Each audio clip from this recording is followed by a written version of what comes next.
कल सुबह तक बिल्कुल ठीक हो जाएगी। धन्यवाद वैद्य जी।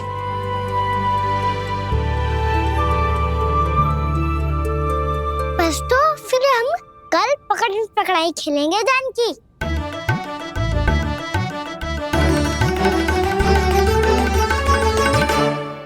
भानु, बंसी, जाकर उस क्षेत्र के चारों ओर बाड़ बनवा दो और वहां सूचना पट्ट भी लगा देना, ताकि जानकी के साथ जो हुआ है वो किसी और के साथ ना हो। शीघ्र जाओ। जी ठीक है।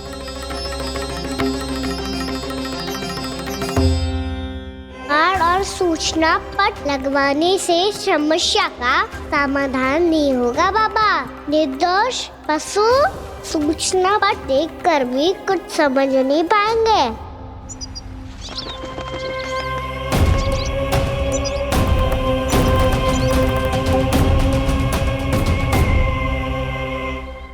तो तुम्हारे कहने का अर्थ यह है कि व्योमासुर मारा जा चुका है और वो बालक अब भी जीवित है।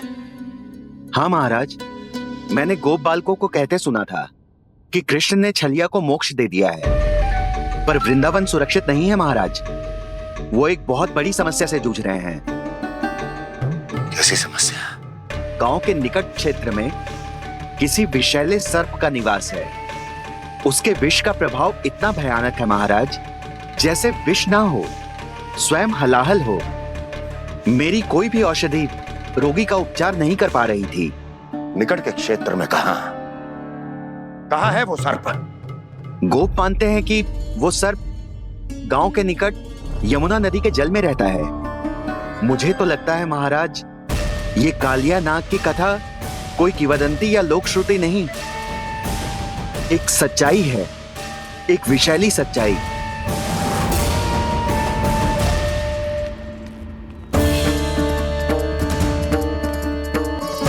कालिया का सामना करने का समय आ गया है, पर उससे पहले मुझे बुलाना होगा उन्हें।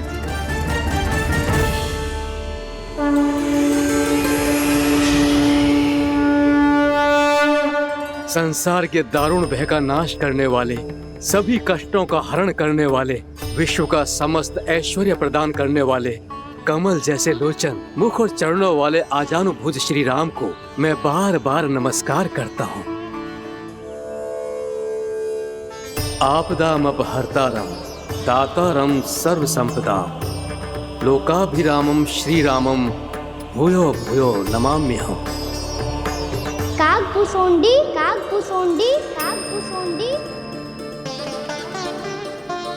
प्रभु क्षमा करें, मुझे जाना होगा।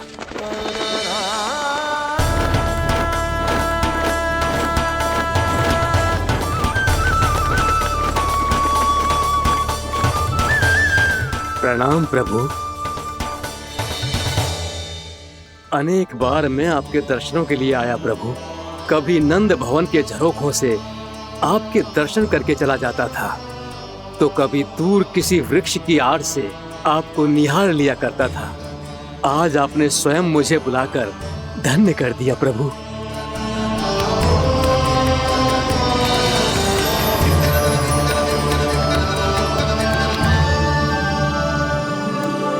मैंने आपको यहाँ एक विशेष कारण से बुलाया है। आपके श्राप से इस कालिया नाग को मुक्त करने का समय आ गया है। ये तो बहुत ही उत्तम समाचार है प्रभु। इतने वर्ष बीत गए, मुझे आज भी स्मरण है वो दिन जब मैंने उन्हें श्राप दिया था। अपने क्रोध पर नियंत्रण खोकर बहुत बड़ी भूल कर दी थी मैंने प्रभु। बीती हुई घटनाओं पर दुखी होके कोई लाभ नहीं है। हमें भविष्य की ओर देखना होगा।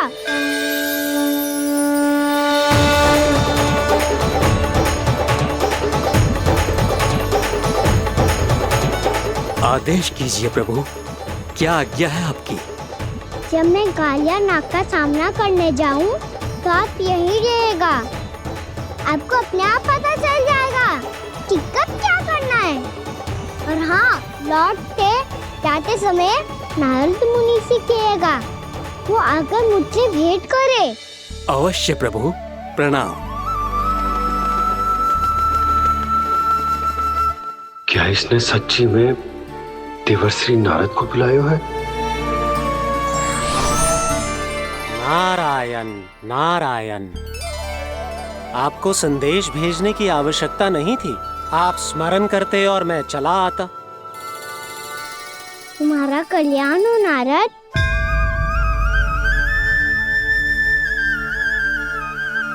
मैंने तुम्हें एक विशेष कार्य के लिए बुलाया है। आज्ञा दीजिए प्रभु। तुम्हें एक बार फिर कंस से भेंट करनी होगी।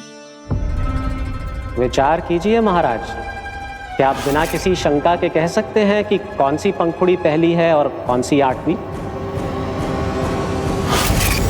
उस दुष्ट से भेंट करना स्वयं कीचड़ में उतरने के समान है प्रभु। कमल पुष्प प्राप्त करना हो तो कीचड़ में उतरना पड़ता है नारद। आपका आदेश तो मैं स्वप्न में भी नहीं टाल सकता प्रभु। कंस कालियानाग के बारे में जान गया है, पर वो उसका सामना करने का साहस नहीं कर पाएगा।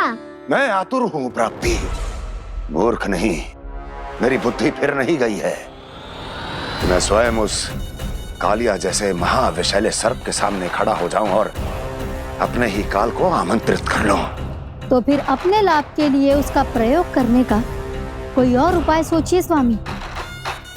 कुछ ऐसा कीजिए कि यमुना नदी का पूरा जल विषैला हो जाए और वृंदावन वासी उसका उपयोग करे और आपका काल कहलाने वाला वो बालक स्वयं काल के गाल में चला जाए। उत्तम उत्तम सुझाव है प्राप्ति। अब मुझे उस कालिया तक पहुंचने का मार्ग ढूंढना होगा। उसको विवश करने का कोई उपाय ढूंढना होगा, क्योंकि व्यक्तिगत रूप से उससे भेंट करना असंभव है। असंभव। आप सही कह रहे हैं प्रभु। कंस में उतना सामर्थ्य नहीं कि वो कालिया नाग का सामना स्वयं कर सके। वैसे तो कालिया गरुड़ देव का भी सम्मान नहीं करता, तो फिर वो कंस का सम्मान क्यों करेगा भला? नहीं करेगा, पर कंस तुम्हारा सम्मान अवश्य करेगा नारद। तुम्हारी बातें भी सुनेगा और मानेगा भी। ये मेरी योजना का बहुत ही महत्वपूर्ण भाग है। तुम कंस के पास जाओ और कहो कि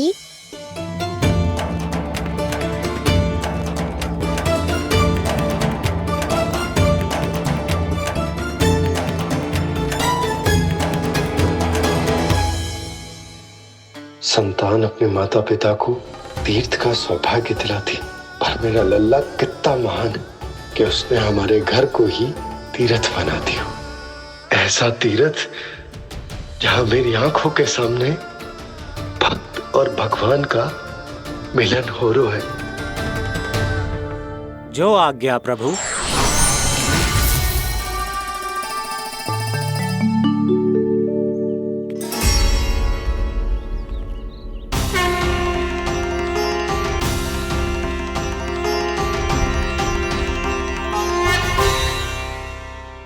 बाबा,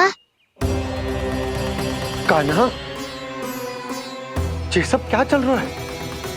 पहले काक भुसुंडी जी और फिर जी नारद जी। क्या योजना बना रहे हो तुम? कान्हा, बताना लल्ला, क्या सोच रहे तू? कान्हा देख, अगर तुझे अपने बाबा को ना बताना हो ना, अपने भक्त को बता दे। क्या सोच रहे हो लल्ला?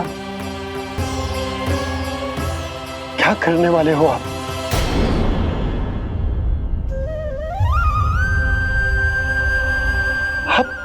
आप इतने दुखी क्यों हो? कान्हा, कान्हा, क्या होगा? क्योंकि मुझे आभास हो गया है बाबा, समय आने वाला है। कौन सा समय आने वाला है लल्ला? शीघ्र ही सब कुछ बदलने वाला है। भैया को मेरा सत्य पता चल जाएगा बाबा।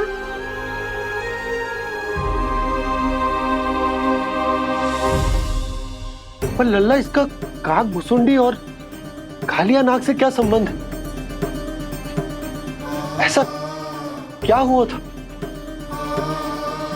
और क्या होने वाला है?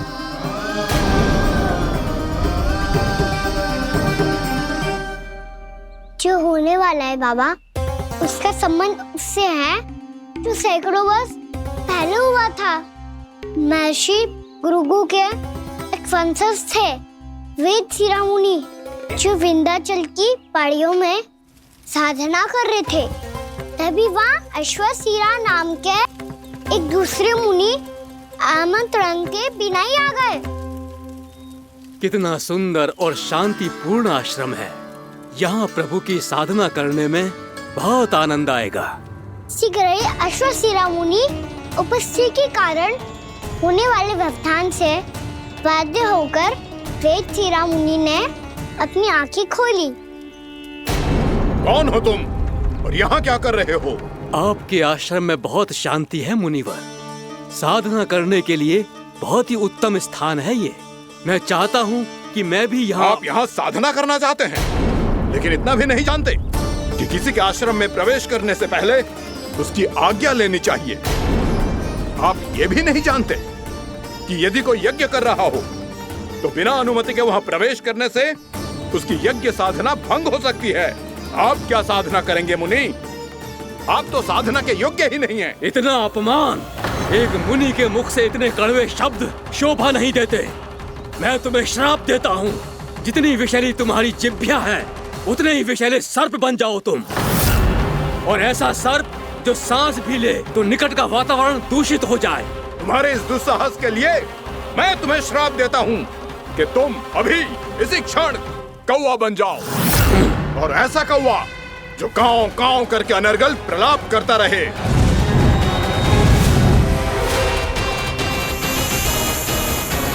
ये मैंने क्या किया? ये मैंने क्या किया? क्रोध के कारण दोनों ने एक दूसरे को श्राप दे दिया। पर दोनों ही मेरे भक्त थे, और भगवान होकर मैं अपने भक्तों को इतनी कठिनाई में कैसे देख सकता था। इसीलिए जिस संकट में उन दोनों ने अपने आप को फंसा लिया था, उसका समाधान करने में मैं उनके खेले रूठे मनाए।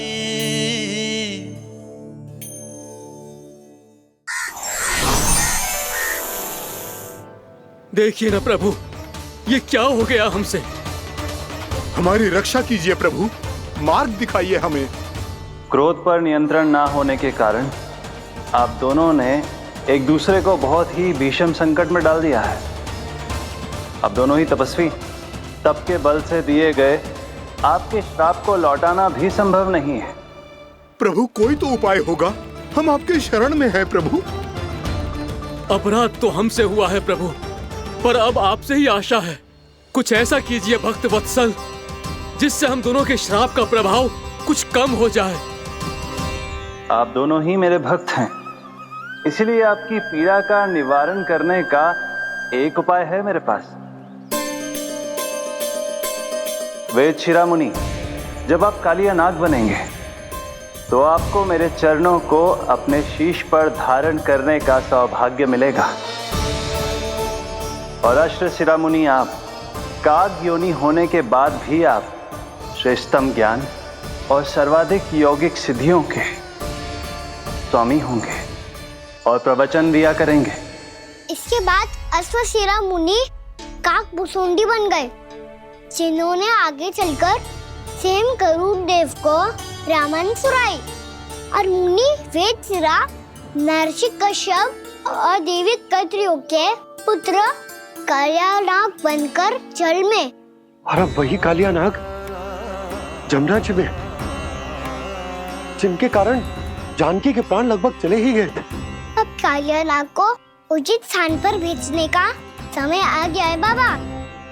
पर ये तो अच्छी बात है कान्हा, वेदशिरा मुनि को दिया हुआ तुम्हारा वचन भी पूरा हो जाएगा, जमुना जी की शुद्धि भी हो जाएगी।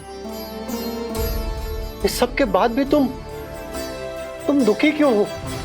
क्योंकि इसके बाद मैया के सामने मेरा रहस्य खुल जाएगा बाबा। उन्हें पता चल जाएगा कि उनका बालक कोई साधारण बालक ना है। भविष्य में जो होने वाला है उसे सबके सामने घटने से रोकना मेरे लिए भी संभव ना होगा। मैया को सब पता चल जाएगा। क्या पता चल जाएगा रे मुझे?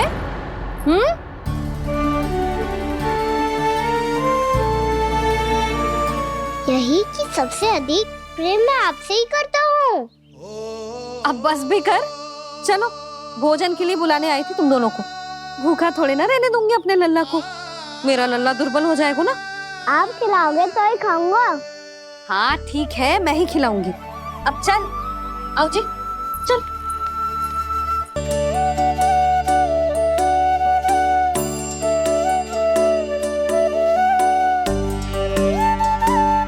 मैया खेलो ना मेरे साथ। मैया सुनो ना, मेरी बात ना मानोगी? अभी बहुत कार्य पड़े लल्ला। देख, जानकी को औषधि भी देने जानो है ना।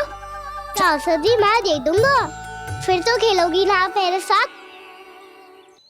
पिछले कुछ दिनों से अपनी मैया का अधिक से अधिक प्रेम पाने का प्रयास करो है कान्हा। इसका तो एक ही अर्थ हो सकता है कि कछु बहुत बड़ो होने वालों है। कान्हा रुक जा लल्ला। कान्हा क्यों तंग कर रहा है? मैया को पहन लेना। कान्हा, कान्हा, ये क्या करो तूने?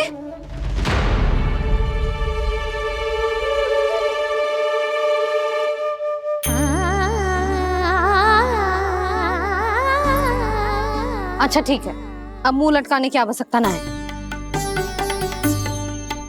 ये ले।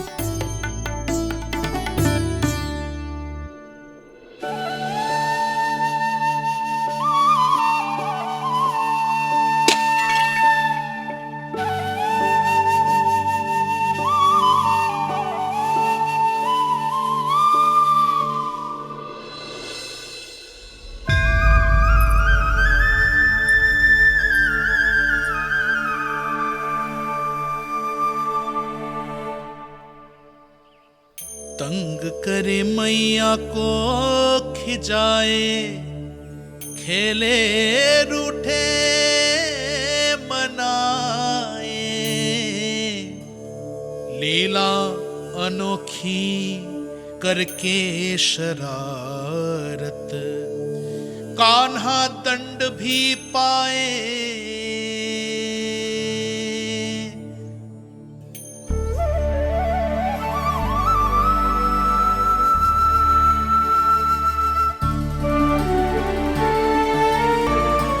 रूठना मनाना, खेलना खिलाना, पहले शरारत करके क्रोध दिलाना और फिर क्षमा मांग लेना, ये सब जानबूझकर कर रहे है कान्हा। जैसे जीवन भर के लिए अपनी मैया की ममता को अपने हृदय में समेट कर रखना चाहते हो। कैसे कैसे करूं उस कालिया से मित्रता, कैसे करूं उसका उपयोग?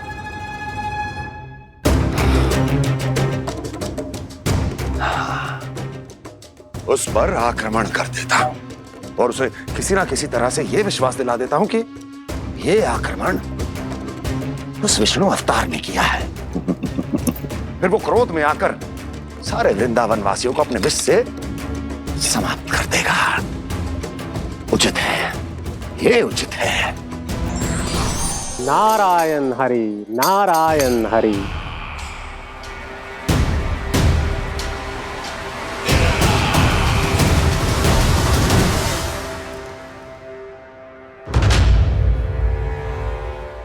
कितना भी शक्तिशाली क्यों ना हो, कृष्ण का सामना नहीं कर पाता।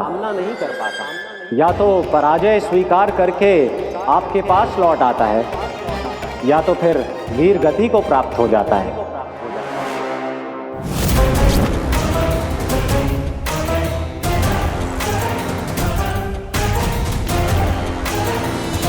वाह, मुझे मेरी असफलताएं स्मरण कराने आए हैं, मेरे घाव को खुरेदने आए हैं, उन पे नमक छिड़कने आए हैं।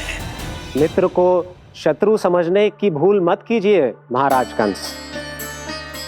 मैं तो आपकी सहायता करने आया हूं। हाँ, और मेरी सहायता। कृष्ण विष्णु अवतार है, आप विष्णु के भक्त हैं। मैं हूं विष्णु द्रोही, फिर भी जो आपके आराध्य को हानि पहुंचाना चाहता है उसकी सहायता करना चाहते हैं आप। क्या आप निश्चित रूप से कह सकते हैं कि आप ब्रह्मांड के सभी नियमों को अच्छी तरह समझते हैं? अवश्य। आपके लिए बस इतना ही जानना पर्याप्त होगा कि मैं जो कुछ भी कर रहा हूं उसके लिए मेरे व्यक्तिगत कारण हैं। मैं तो बस आपके हित में पिछली बार की तरह एक सुझाव लेके आया था, पर यदि आप मेरा सुझाव सुनना भी नहीं चाहते तो आपकी इच्छा। नारायण हरि, नारायण हरि। कारण चाहे जो हो, इनके पिछले सुझाव के कारण ही आज मेरे शत्रुओं की संख्या कम है। अन्यथा मैं देवकी के अन्य पुत्रों को भी जीवित छोड़ देता, और आज वो सब अपने भाई के साथ मिलकर उसकी शक्ति को अनेक गुना बढ़ा देते। ठहरिए देव ऋषि।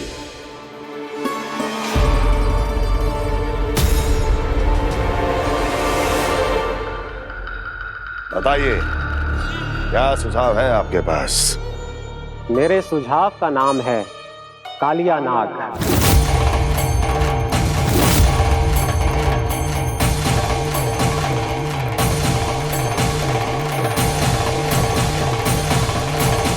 उसके विषय में मैं जानता हूं देवर्षि। तो समस्या यह है कि मैं स्वयं उससे मिलने नहीं जा सकता, उससे भेंट नहीं कर सकता। उस कृष्ण की हत्या के लिए उसको वृंदावन जाने के लिए तैयार नहीं कर सकता। तो मत जाइए उसके सामने, और ना उसे भेजिए कृष्ण के सामने। हर बार आप किसी न किसी असुर को अपने शत्रु के क्षेत्र में भेजते हैं, जहां शत्रु उसका सामना करने के लिए पूरी तरह से तैयार होता है और आपका असुर मारा जाता है। इस बार शत्रु को युद्ध स्थल चुनने का अवसर मत दीजिए महाराज। इस बार योजना का जाल ऐसे बुनिए कि कृष्ण स्वयं उसके पास जाने के लिए विवश हो जाए। कालिया नाग स्वयं काल है, मृत्यु का दूसरा नाम है। उसके विष का उपयोग अपने लाभ के लिए कीजिए महाराज। वैसे कालिया के विष की अधिकता का अनुमान तो होगा ही आपको।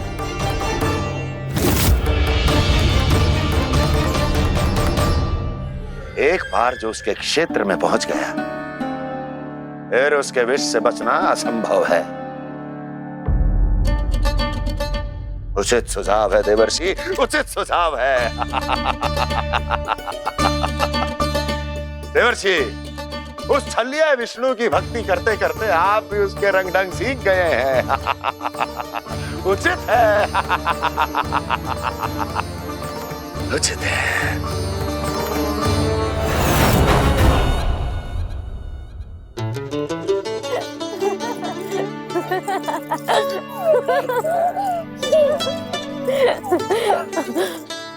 बस बस, बहुत आनंद ले लियो लल्ला।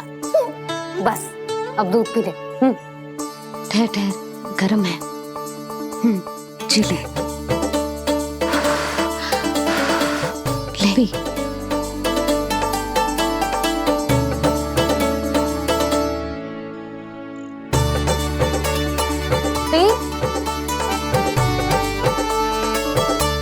मैं ना होती तो ना जाने क्या हो तो तेरा।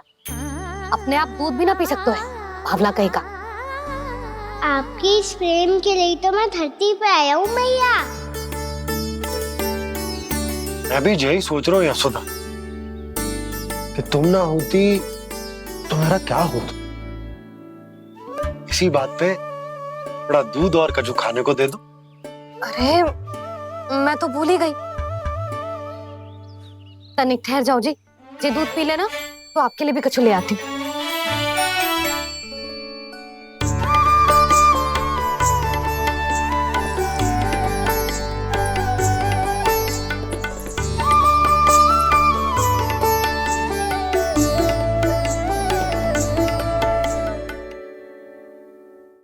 प्रणाम महाराज।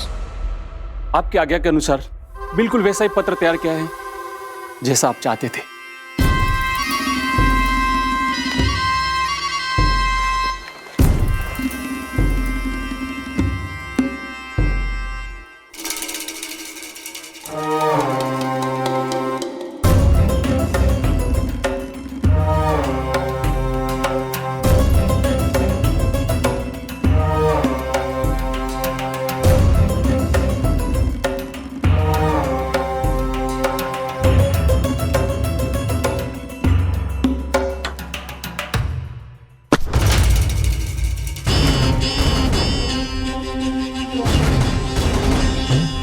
कृष्ण जन्म से लेकर आज तक ये मेरी सबसे महत्वपूर्ण योजना है। इसका सफल होना निश्चित है दूत, किंतु केवल वही करना जैसा मैंने कहा है। जाओ।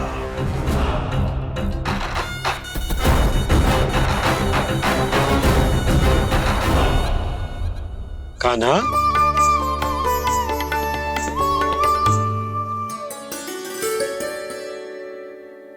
क्या होगा?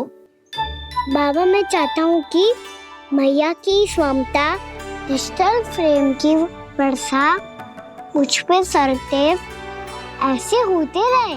वो तो होती रहेगी लल्ला। अपने लल्ला के लिए किसी मैया का प्रेम कभी कम हो सकता है भला?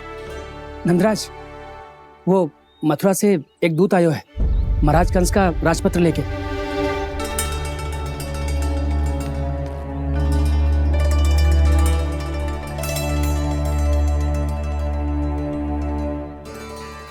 कान्हा अब क्या करने वाला है?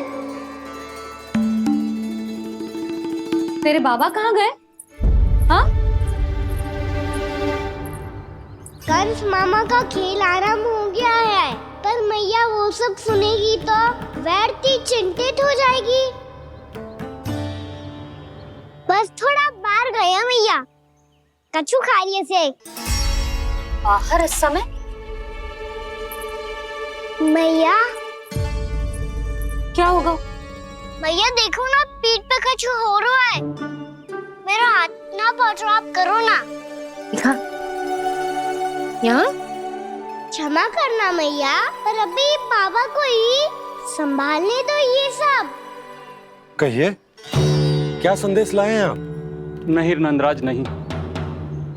महाराज कंस का आदेश है कि ये संदेश सभी गांव वालों के साथ ही पढ़ा जाए। ठीक है, मैं गांव वालों के सामने पढ़ दूंगा, पर मुझे तो दीजिए पढ़ने के लिए। महाराज की आज्ञा का पालन करना आपके लिए भी आवश्यक है नंदराज। सभी गांव वासियों की सभा बुलाइए। बंसी, सभी गांव वालों की सभा बुलाओ। राजपत्र में ऐसा क्या संदेश भेजा है कंस ने? अब मेरे पत्र को पढ़कर सब भौचक के रह जाएंगे। और वो कृष्ण, उस कृष्ण के पांव के नीचे से तो भूमि खिसक जाएगी, आकाश फट पड़ेगा, बिजलियां गिर जाएंगी। प्राप्ति, ओ प्राप्ति, कंस का पत्र स्वयं को बहुत अधिक शक्तिशाली समझता है ना वो। अब देखता हूं कैसे वो इस महासंकट का सामना करता है। वो कृष्ण, वो अपनी मृत्यु स्वयं चुनेगा या मृत्यु की वेदी पर चढ़ा देगा प्रिय वृंदावन वासियों को।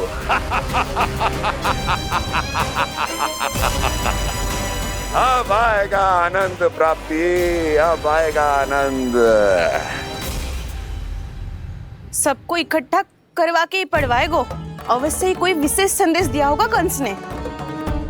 मैं भी यही सोच रही हूँ सुलक्षणा जीजी, कछु ना कछु तो विशेष है, पर जे हो क्या सकता है? हाँ, बात तो सही है। ऐसा क्या हो सकता है? सभी गांव वासियों के सामने कहा जाए, कछु तो विशेष अवश्य लग रहा है। बाहर तक कोलाहल क्यों हो रहा है? मैया, मैया, अब क्या होगा? मैया देखो ना, सर पे कछु हो रहा है। लल्ला, नारायण ने तुझे हाथ दिए हैं ना? पीठ की बात अन्य थी, अपने सिर की सेवा स्वयं कर। सर पे तो हाथ पहुंच रहा है ना?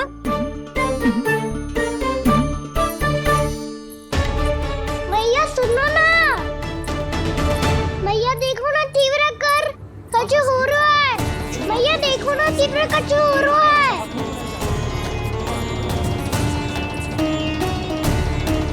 सब लोग आ चुके हैं, अपना संदेश सुनाइए आप।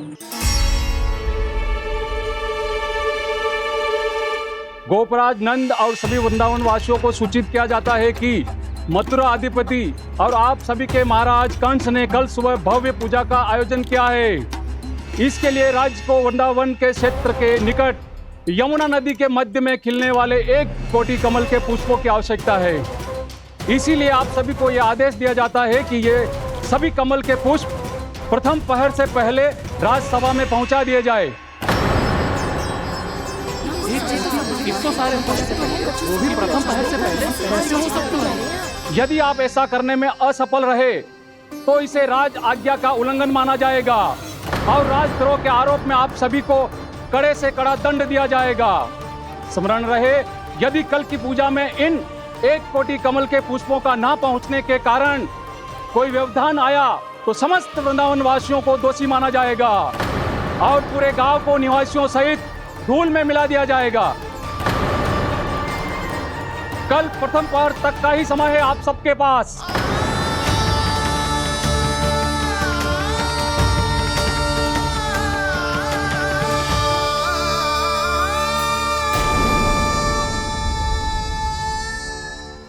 एक कोटि कमल पुष्प, वो भी कल प्रथम प्रहर में?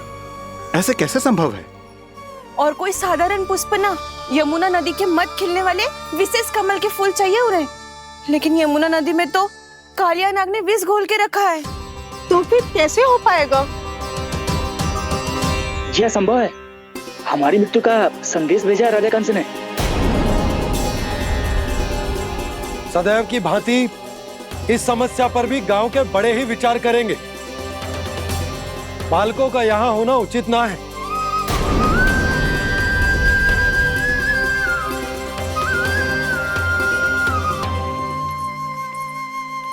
लल्ला, ले जे गेंद ले, जा अपने सखाओं के साथ खेल। सुबह उज्जवल, मधुमंगल वसंता, देखो मैया ने क्या दिया है। चलो खेलें, बहुत आनंद आएगा आज।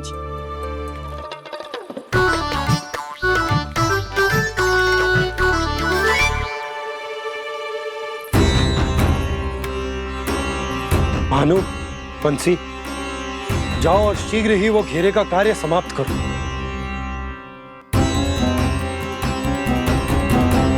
पर कछु ना कछु तो करना पड़ेगा ना। पर हम कर ही क्या सकते हैं? पुष्प लाने को और कोई उपाय है भी तो ना। मैं चला जाऊंगा जमुना जी में। वैसे भी मेरे जीवन के कितने दिन शेष बचे हैं। गांव के लिए, समाज के लिए कुछ करके मरूं, तभी तो शांति मिलेगी। ना काका, यदि आप उस विषैले जल में छलांग लगा भी दोगे, किंतु 1 कोटि कमल पुष्प एकत्रित कर पाना आपके लिए संभव ना है। इससे अच्छा है कि मैं चला जाऊं। यदि मैं मर भी गया तो मेरे पीछे रोने वाला कोई ना है। किसी को कहीं जाने की आवश्यकता ना है। गोप नरेश होने के नाते ये मेरा कर्तव्य है कि मैं आप सबकी रक्षा करूं। नंदराज, आपको जाना है तो जाओ। हरिया, काका, भैया सब चले जाओ। लेकिन आपको पता है वहाँ का जल कितना विषैला है। आप लोग एक क्षण भी जीवित नहीं रह पाओगे। फिर कैसे इकट्ठा करेंगे 1 कोटि कमल पुष्प? आप बात तो सही कह रही हैं शांति। उस दुष्ट कंस ने ऐसी मांग रख के हम सबको फंसा दिया। हम में से कोई भी क्यों ना चला जाए और इस संकट का समाधान ना निकले को। कान्हा, बताना कौन सा खेल खेलें? गेंद पकड़ खेलते हैं। पर एक बात सुन लो सब, कोई भी तीव्र गति से ना फेंकेगा गेंद को। मैया ने स्वयं बनाई है मेरे लिए। सब तैयार हो? हाँ।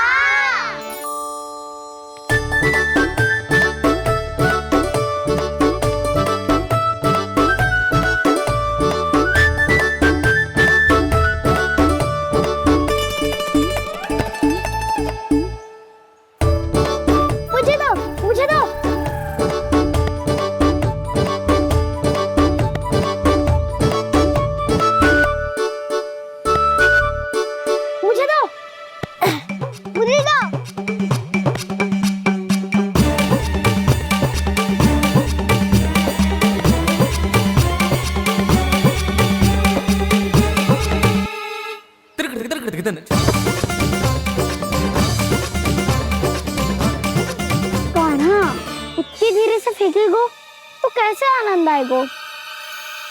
थोड़ा बल लगा के फेंक। हाँ कान्हा, हम अभी बड़े हो गए हैं, तू अब भी छोटे बालकों की तरह फेंक रहा है।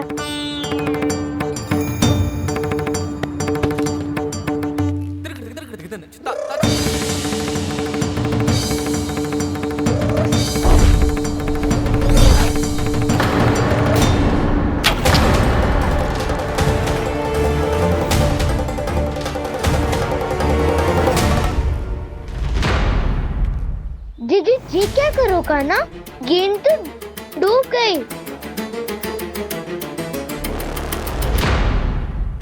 अच्छा, तो ये सब इसकी योजना का भाग था ताकि ये कालिया का सामना कर पाए। तुम सबने तो कही थी तीव्र गति से फेंको, देखो सिखवा दी ना मेरी गेम। मुझसे नदी में अब मुझे जाके लानी पड़ेगी। रुक जा कान्हा, रुक जा कान्हा। जी क्या बोल रहे थे कान्हा? इसमें तो बहुत संकट है। कोई भी संकट मेरी मैया का उपहार खोने से बड़ा ना है। बहुत प्रेम से बना के उन्होंने दी थी। हे नारायण, कोई उपाय समझ में ना आ रहा है।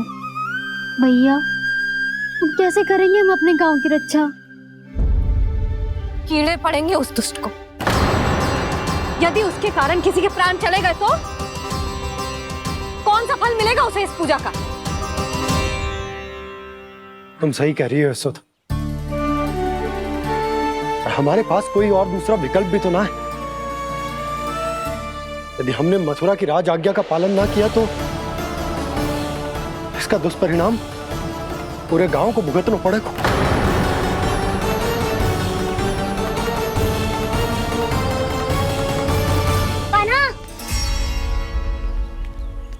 हमें पता है कि तू भगवान है, दिव्य है, बहुत शक्ति है तुझमें, पर फिर भी हम तुझे विषैले जल में ना जाने दे सकते। कुछ होगा तो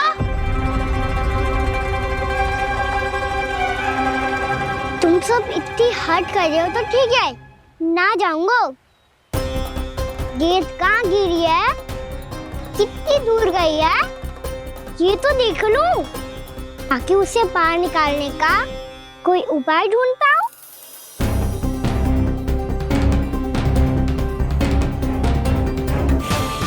हाँ।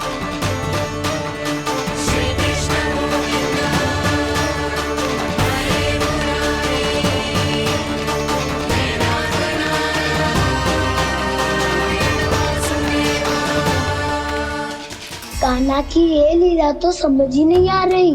पहले इसने देवश्री नारद को मथुरा जाकर कंस को भड़काने के लिए कहा, फिर स्वयं ही दुखी भी हो गया कि अब इसका रहस्य सबके सामने खुल जाएगा। और अभी स्वयं ही तो इसने कहा था कि गेंद बहुत महत्वपूर्ण है, फिर स्वयं ही उसे नदी के विषैले जल में फेंक दिया।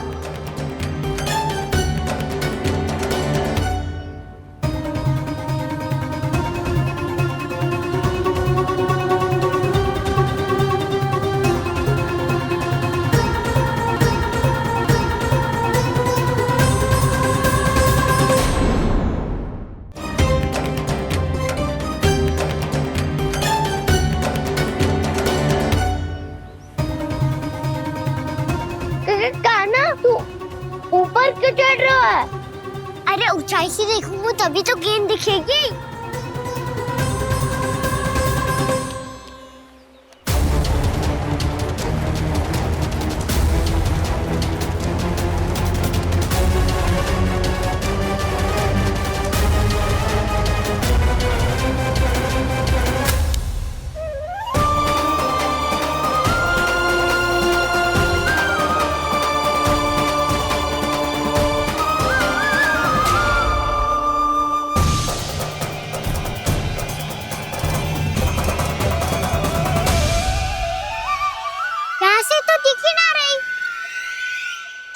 वहीं से फेंकी थी ना?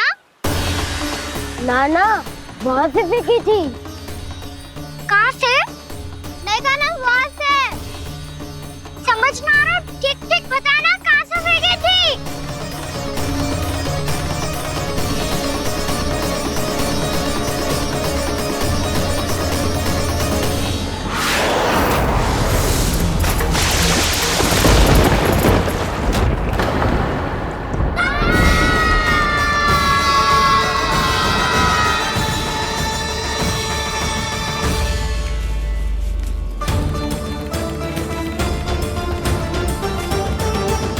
कालिया नाग के क्षेत्र में जाकर कोई भी जीवित वापस ना लौट सको है।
ये क्या किया वाना ने?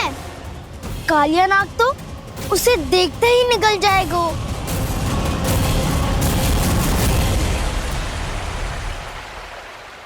तो आरंभ से अब तक सब कुछ उसकी लीला का ही भाग था।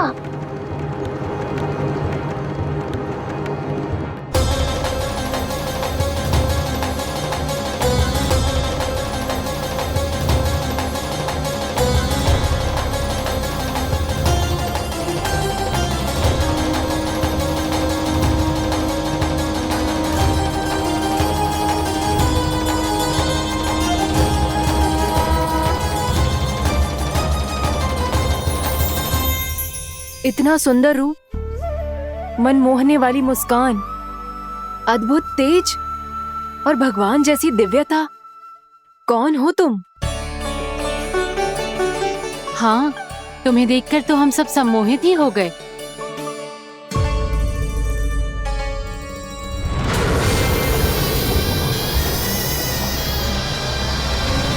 तुम जो भी हो बालक, वापस लौट जाओ। हमारा हृदय तुम्हें ही देखते रहना चाहता है, किंतु यदि हमारे पति जाग गए तो तुम्हें अवश्य हानि पहुंचाएंगे। ये बहुत विषैले है बालक, कालकोट जैसे भयानक, इनके विष से तुम नहीं बच सकोगे। नंदराज, कालिया नाग के विष का प्रभाव बढ़ते ही जा रहा है। पहले 8 कोस तक उसके विष का प्रभाव था, अब तो 1 योजन से अधिक क्षेत्रों में फैलो है। जल पीने के प्रयास से अनेक पशु मारे गए हैं और नदी के निकट के वृक्ष और वनस्पति सब नष्ट होने लगे।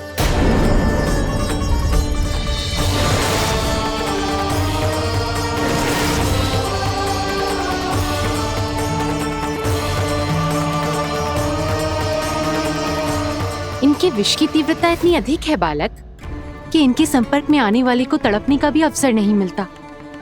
इनके विष की अग्नि क्षण भर से भी कम समय में प्राण वायु को जलाकर राख कर देती है।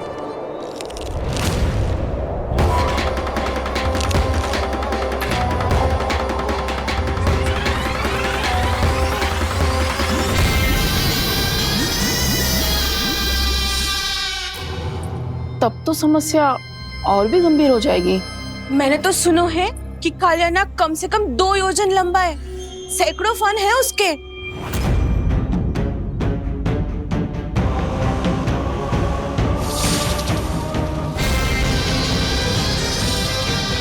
इसका अर्थ तो ये है कि हम दोनों ओर से फंस गए। एक और कंस को 1 कोटि कमल पुष्प देने जो कि कालिया नाग के क्षेत्र में पड़ते हैं, और दूसरी ओर उस कालिया नाग का विष यमुना जी के क्षेत्र में बढ़ता ही जा रहा है। इसके कारण हम ही नहीं, निर्दोष पशु पक्षी भी संकट में। इन दोनों समस्याओं का एक ही समाधान है, उस कालिया नाग का सामना करना। और ये ना समझ आ रहा कि हम ये करेंगे कैसे, क्योंकि ये बात साधारण मनुष्य के बस की ना है। हमारे लिए ये असंभव है।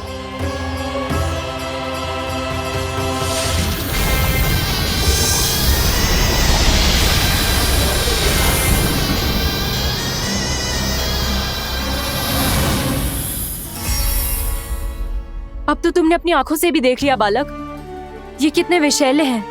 नींद में भी विष उगलते हैं। इससे पहले कि तुम्हें कुछ हो जाए, चले जाओ यहाँ से, मान लो हमारी बात। आप सब मुझे जानती भी नहीं और फिर भी मेरी इतनी चिंता कर रही हैं आप। माँ की ममता भेदभाव नहीं जानती। तुम भी किसी के पुत्र हो और हम सब भी माँ हैं। एक माँ को हर बालक में अपनी ही संतान दिखाई देती है। इसलिए हम तुमसे विनती करते हैं, वापस चले जाओ, बचा लो अपने प्राण। मेरी चिंता मत कीजिए, मुझे कुछ नहीं होगा। होगा, अनर्थ होगा यदि ये उठ गए तो।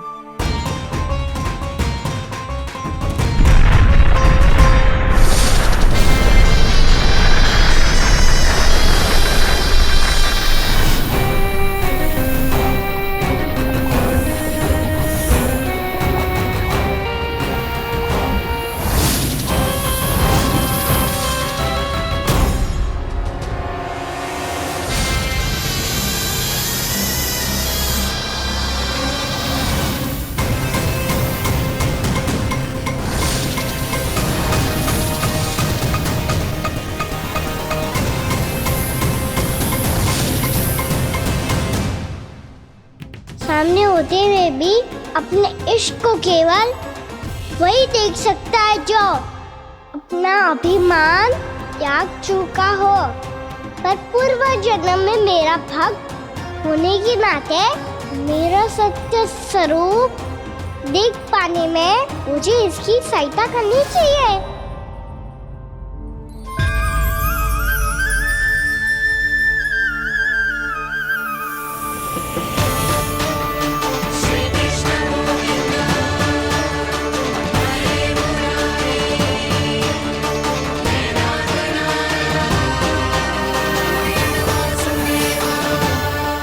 देखो हमारा छोटा सा कान्हा कैसे डट के खड़ा हुआ है, इतने विशालकाय, इतने महाभयंकर सबके सामने।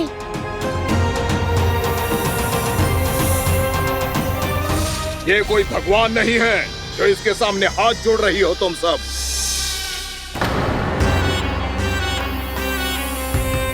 एक सामान्य साधारण बालक है ये, जो ये तक नहीं जानता कि इसके सामने है इसका काल, कालिया। तू कौन है बालक? मेरे इतने निकट आकर भी तू जीवित कैसे है? मेरी नहीं, अपनी चिंता करो कालिया। बहुत मनमानी कर ली तुमने। अब बस मैं तुम्हें रोकना हूँ। अब बस मैं तुम्हें रोकना हूँ। मैं तुम्हें रोकना हूँ। बित्ते भर का है तू, मेरे विष के बारे में जानता ही क्या है? और कहता है मुझे रोकने आया है। किससे? किससे रोकना चाहता है तू मुझे? मुझे क्रोध दिलाने की भूल मत कर बालक। अपनी फुंकार से ही तेरी इस मुस्कुराहट को अंतिम मुस्कुराहट बना सकता हूं मैं। शीघ्र बता, कौन है तू और किसने भेजा है तुझे? तुम्हें आवाज भी है कि अपनी पुकारों से तुम कितना विष भूल चुके हो। पवित्र यमुना नदी को कितना दूषित कर दिया तुमने।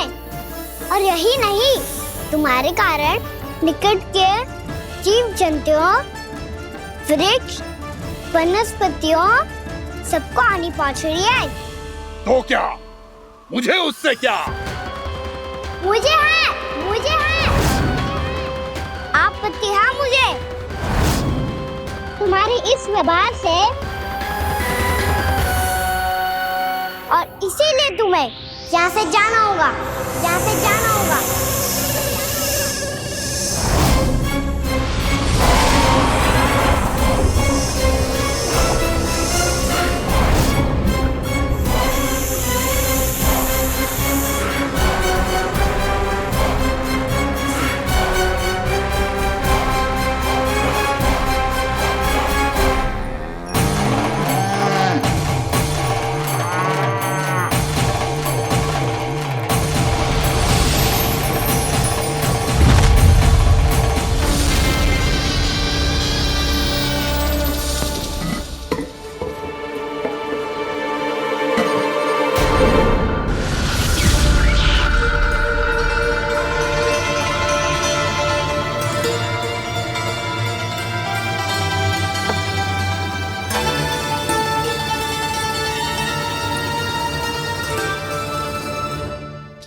मुझे आदेश देने का साहस भी कैसे किया तूने?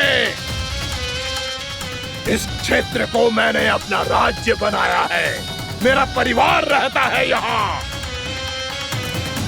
और तू मुझे यहाँ से जाने के लिए कह रहा है? हाँ, क्योंकि तुम्हारे यहाँ रहने के कारण अन्य जीवों को हानि हो रही है और मैं ऐसा नहीं होने दे सकता। मैं तो बस वही कर रहा हूँ जो एक सर्प का स्वभाव है। विष फैलाना स्वाभाविक है मेरे लिए, इसलिए मुझे चुनौती मत दे बालक। चुनौती तो मैं दे चुका हूँ कालिया। अब तो बस तुम्हें स्वीकार करनी है।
मैं भी चेतावनी दे रहा हूँ, यहाँ से चले जाओ। अपनी भूल को पहचानो कालिया, तुम जो कर रहे हो अनुचित है।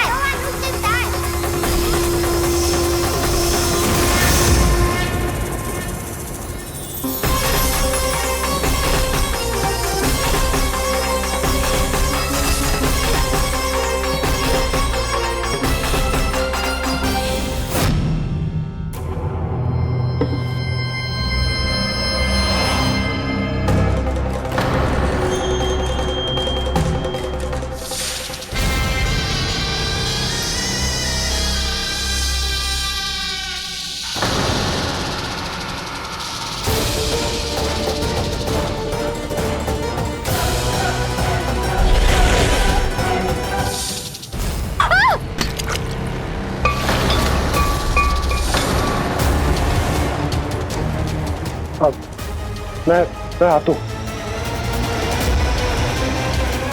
क्या हो गया सुधा?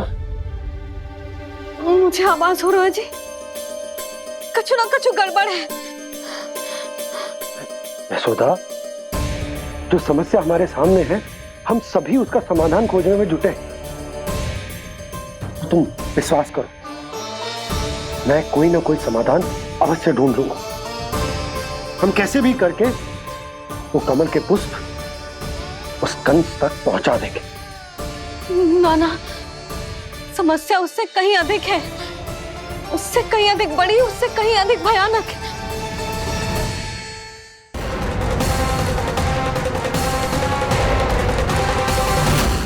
इसकी ये बूंद से ही सबके प्राण चले जाते हैं। इसने तो विस्की धारियां फेंकी है खाना पे। कान्हा कैसे बच्चे को अधिक विष से? इसका विष तो क्या, ये सर स्वयं भी छू तक नहीं पाएगा हमारे कान्हा को।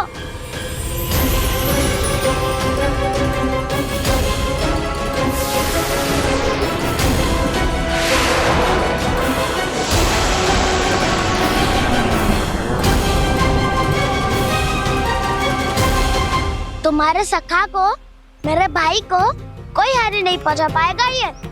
कान्हा का सत्य चाहे जो हो बलराम, पर अभी तो जो एक बालक ही है ना। देखो कैसे विष के कारण स्थिर हो गया है।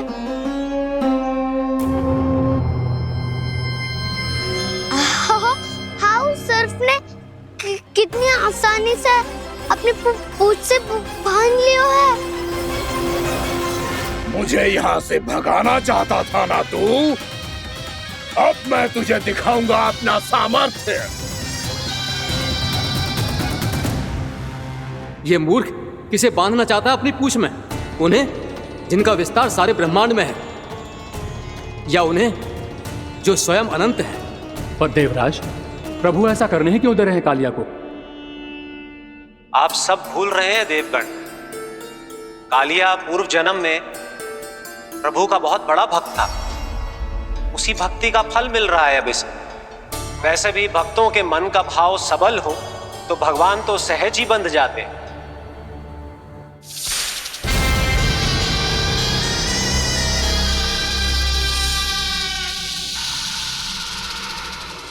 बलराम, तुमने ही तो कही थी कान्हा को कछु ना होगा। देखो उस दुष्ट ने चारों ओर से जकड़ लियो है।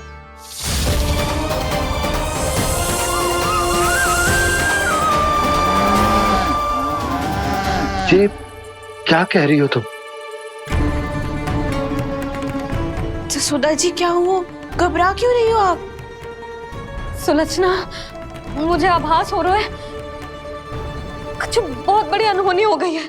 नंदराज, नंदराज, नंदराज!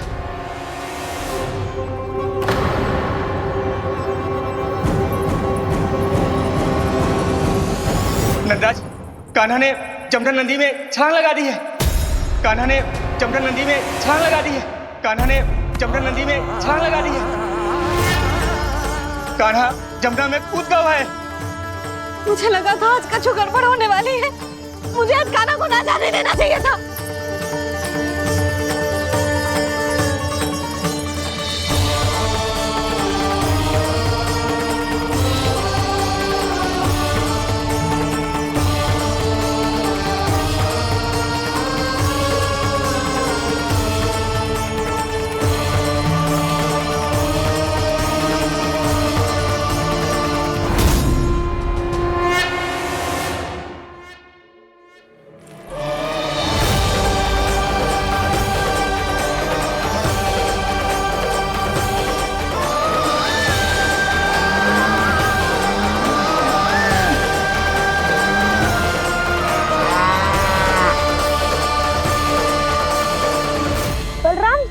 करो ना।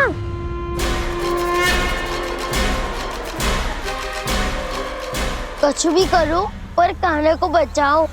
नाग बहुत भयंकर है। कान्हा अकेले ना संभाल पाएगा इसे।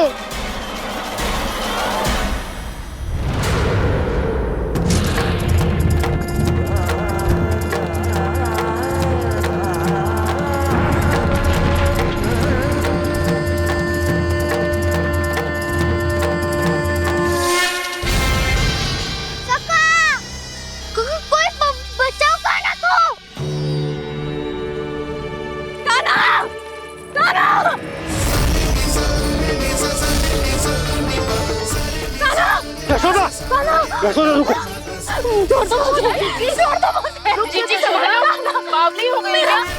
जीजी संभालो। कान्हा, कान्हा।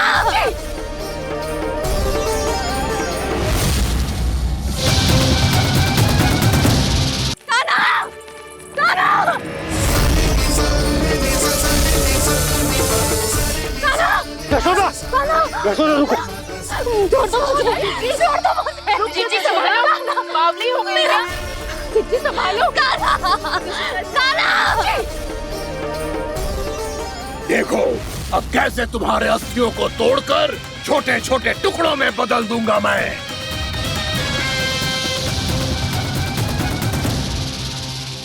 जी आप जाओगी तो आप भी फंस जाओगी। अपने लल्ला के लिए मैं किसी भी संकट का सामना करने के लिए तैयार हूँ। छोड़ो ना जशोदा, हमें कोई और उपाय खोजना पड़ेगा। कोई और उपाय? आप देख ना रही मेरा कान्हा किस दशा में है। कान्हा मैया के वश में नहीं है, नहीं तो ये अपने लल्ला के लिए साक्षात काल का भी सामना कर ले। ये तो केवल कालिया नाग है। हे नागराज, आप मेरे प्राण ले लो पर कान्हा को छोड़ दो। ना नागराज, आप मेरे प्राण ले लो, मैं विरोध भी ना करूंगी। ना नागराज, आप मुझे मार दो पर मेरे कान्हा को छोड़ दो। ना ना ना ना नागराज, मेरे प्राण ले लो, हमारे कान्हा से क्या शत्रुता है आपकी? प्रभु के लिए जो प्रेम यशोदा मैया के हृदय में है, वही इन सभी गोपियों के हृदय में भी है।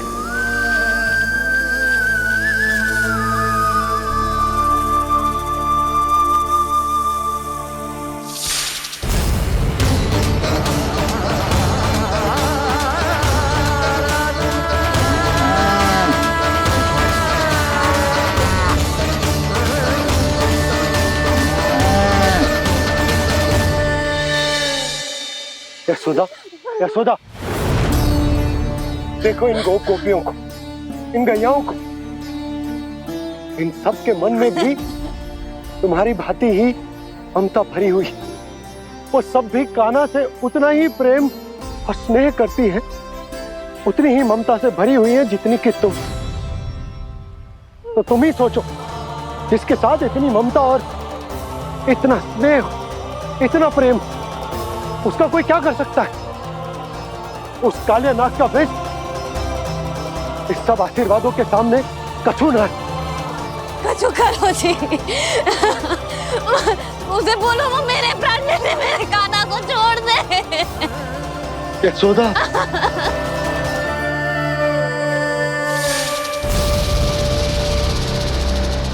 केवल इन्हीं में नहीं देवराज, नाग पत्नियों के हृदय में भी ममता का वही प्रेम उमड़ रहा है। देखिए। मैं आपके हाथ जोड़ती हूँ स्वामी, इस बालक को छोड़ दीजिए। ये अवश्य ही कोई दिव्य आत्मा है स्वामी। हम आपसे विनती करते हैं स्वामी, इस नन्हे बालक को हानि मत पहुंचाइए स्वामी। मेरी पत्नियां मेरे ही शत्रु के लिए विनती कर रही हैं। अब यदि इसके पक्ष में एक शब्द भी कहा तुम सबने, तो मैं इस बालक से पहले तुम सबके प्राण ले लूंगा। हो रहा प्रसन्न नाग कालिया, विजय को निश्चित जान। रोते बिलखते व्याकुल सब, संकट में देख कान्हा के प्राण।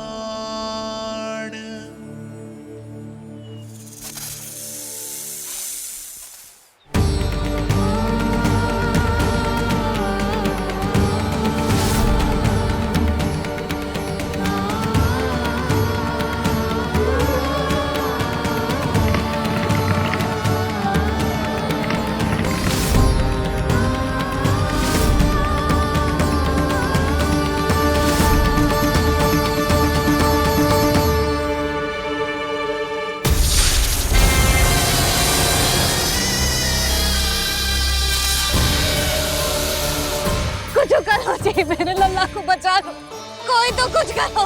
जीजी संभालो यशोदा। यशोदा, यशोदा तुम शांत हो जाओ, मैं कान्हा को वापस लेकर आऊंगा, मैं रक्षा करूंगा उसकी। ना नंदराज, नंदराज नहीं, कम से कम आप तो समझो नंदराज, कालिया के पास आप जाओगे तो आप भी फंस जाओगे।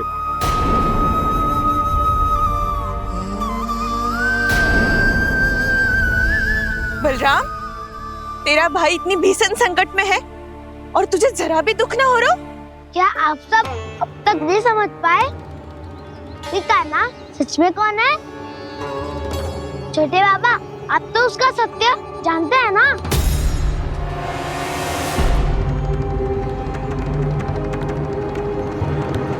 मानता हूँ कि आप सब कान्हा के रहस्य के बारे में नहीं जानते, पर क्या उसके जन्म से आज तक घटी एक से बढ़कर एक विचित्र घटनाओं को भी भूल गए हैं आप सब? भूल गए हैं कि कैसी पूतना जैसी राक्षसी उसका कुछ बिगाड़ नहीं पाई, कैसे तरनावती जैसा भयानक राक्षस उसे एक खरोच भी नहीं दे पाया था।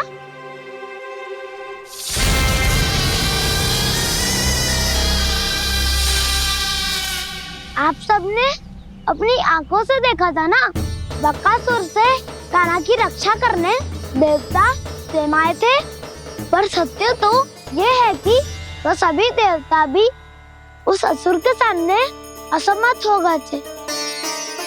तब कान्हा ने बहुत ही आसानी से उस भयंकर असुर का वध किया था, एक ही बार में धराशायी कर दिया था उसे। तो आप सभी सोचिए, बार बार ऐसे असाधारण कार्य करने वाला बालक साधारण कैसे हो सकता है? अब तो आरंभ से ही सारा सत्य जानते हैं छोटे बाबा। रहस्य छुपाने में सदैव कान्हा की सहायता करते आए हैं आप, और आज आप स्वयं ही उसके सत्य को भूल रहे हैं।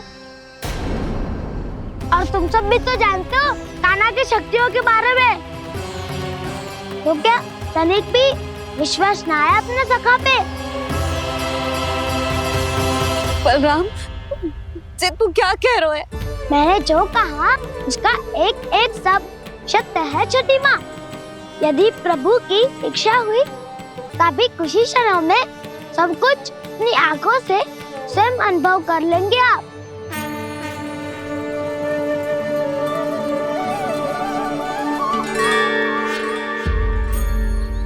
शांताकारं भुजगशयनं पद्मनाभं सुरेशं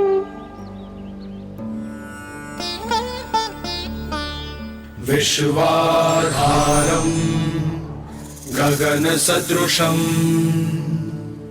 मेघवर्णं शुभांगं लक्ष्मीकान्तं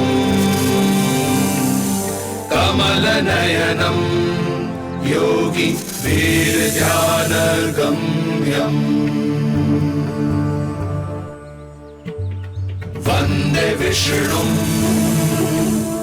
भवभयहरं सर्वलोकैकनाथम्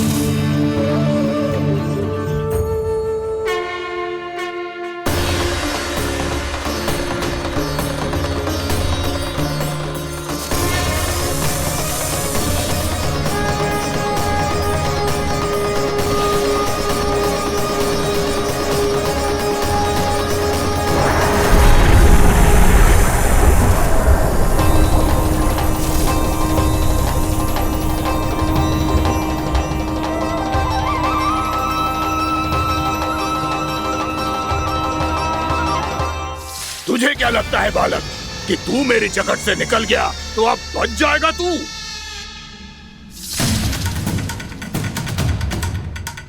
मेरे विष से अपनी प्राण रक्षा करने में सफल रहा, मेरी जगत से भी छूट गया, पर मेरे दंश से नहीं बच पाएगा।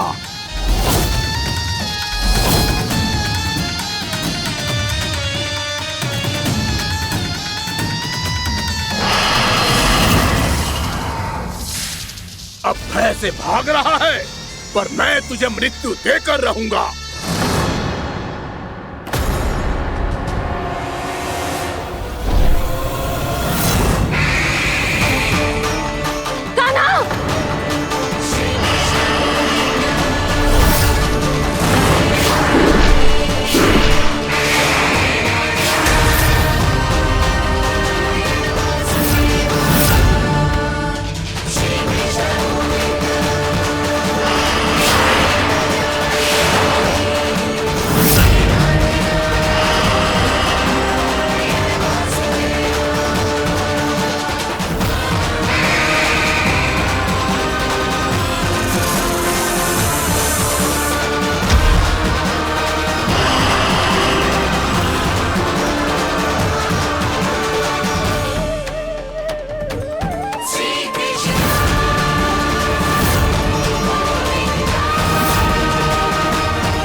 मेरा नन्हा सा कान्हा कितनी देर भाग पाएगा?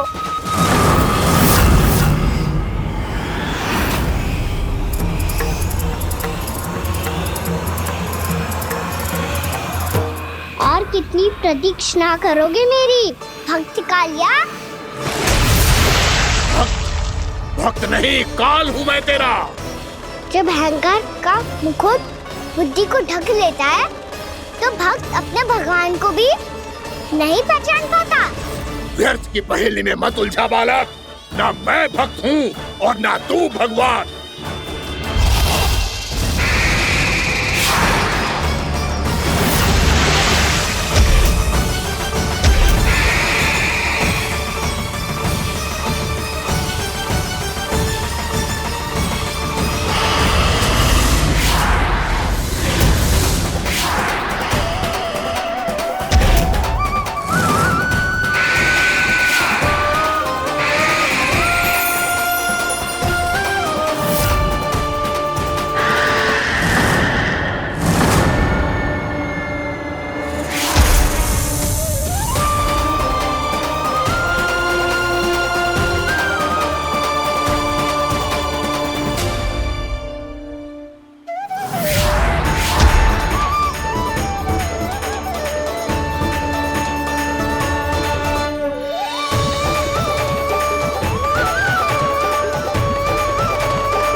जिसके लिए इतने व्याकुल हो रहे थे, उसे छूकर कालिया नाग का हलाहल जैसा विष भी चरणामृत बन गया है और यमुना जी के जल में फैल चुके विष के प्रभाव को भी नष्ट कर रहा है।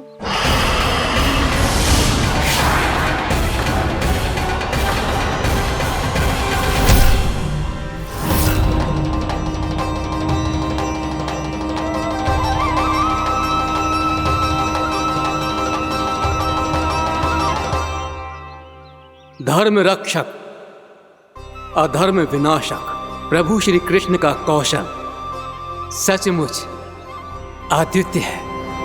नारायण नारायण।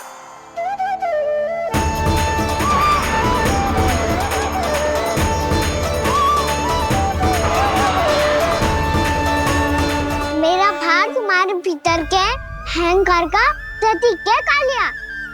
अब तुम्हारा अहंकार, तुम्हारा अनपान मेरे पाँव के नीचे है और तुम्हारी पूंछ अर्थात तुम्हारे प्राण मेरे हाथ में। अब तुम क्या करोगे भक्त?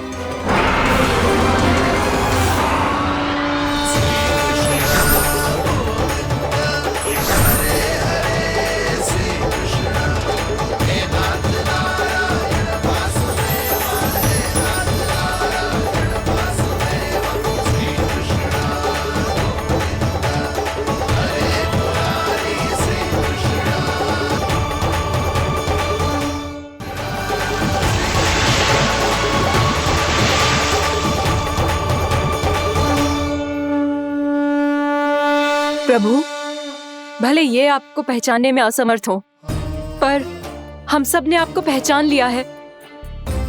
हाँ प्रभु, एक भक्त होने के नाते और एक अर्धांगिनी और माँ होने के नाते मैं आपसे इनके प्राणों की भिक्षा मांगती हूँ।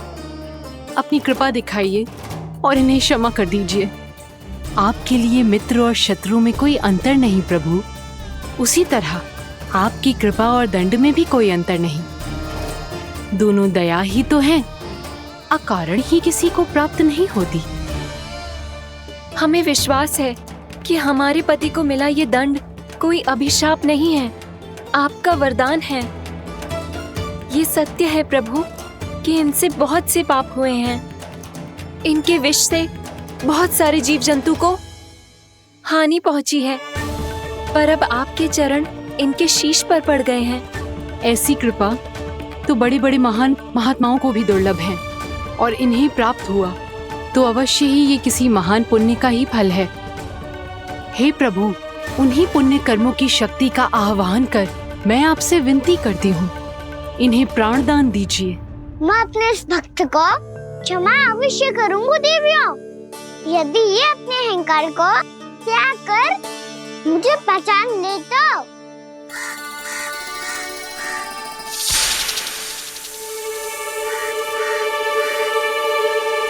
मैं तुम्हें श्राप देता हूँ, जितनी विषैली तुम्हारी जिह्वा है उतने ही विषैले सर्प बन जाओ तुम।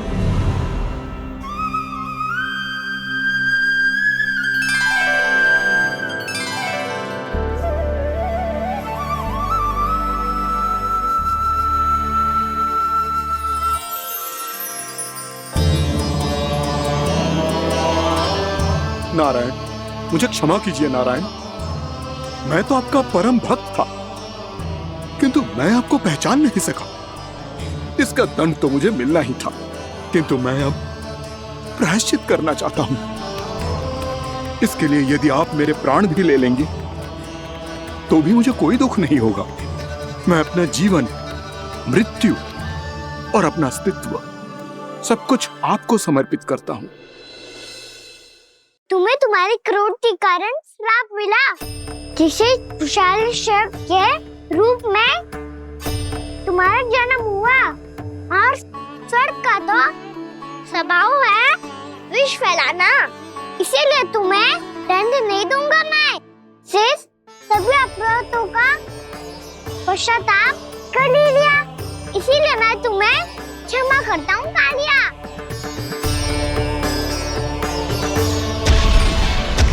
पर तुम्हें यहाँ से दूर समुद्र के बीच जाकर रहना होगा, जहाँ किसी निर्दोष का जीवन तुम्हारे विष से प्रभावित ना हो। मैं चाहकर भी आपकी इस आज्ञा का पालन नहीं कर सकता। मैं असमर्थ हूँ प्रभु, क्योंकि यदि मैं इस क्षेत्र को छोड़कर गया तो मेरी मृत्यु निश्चित है। आपसे क्या छुपा है प्रभु? आप तो जानते हैं कि सर्प जाति और आपके वाहन गरुड़ के बीच अनंत शत्रुता चल रही है, जिसका प्रारंभ नागों के द्वीप नागालय से हुआ था। उस द्वीप पर छोटे जीवों को निगल जाने के लिए सर्प थे, और गरुड़ को सर्पों का स्वाद बहुत प्रिय था, इसलिए वो बार बार नागद्वीप जाने लगा था। पर इस कारण पूरी सर्प जाति उससे आतंकित हो गई थी। इसलिए जब भी गरुड़ वहाँ पहुँचता तो सभी सर्प छिपने लगते। जब गरुड़ को इसका आभास हुआ तो उसे बड़ा क्रोध आया, और वो उत्तेजना में भरकर सर्पों का शिकार करने लगा। भूख ना होने पर भी उन्हें मारने लगा।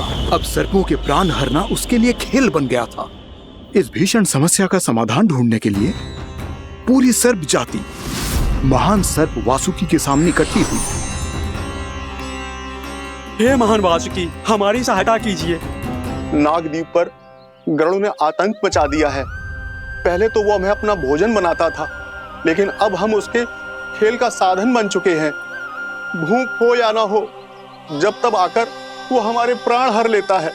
अनुचित हिंसा के इस प्रथा का आरंभ सर्पों ने ही किया है। पहले आप सबने पूरे द्वीप पर अधिकार कर लिया, फिर आहार के साथ साथ आनंद के लिए भी आप सभी ने निर्दोष जीवों की हत्या की। और जब सृष्टि का संतुलन बनाए रखने के लिए गरुड़ आपको अपना आहार बनाने आया, तो आप सब अपने प्राणों की रक्षा के लिए छिपने लगे। तो फिर गरुड़ का उत्तेजित होना तो स्वाभाविक ही था। नागनाथ, जो हमने अन्य जीवों के साथ किया वही अब हमारे साथ हो रहा है, परंतु ये भी तो सृष्टि के संतुलन के विरुद्ध ही है ना? अवश्य है, इसलिए मैं गरुड़ से चर्चा करूंगा। धन्यवाद प्रभु।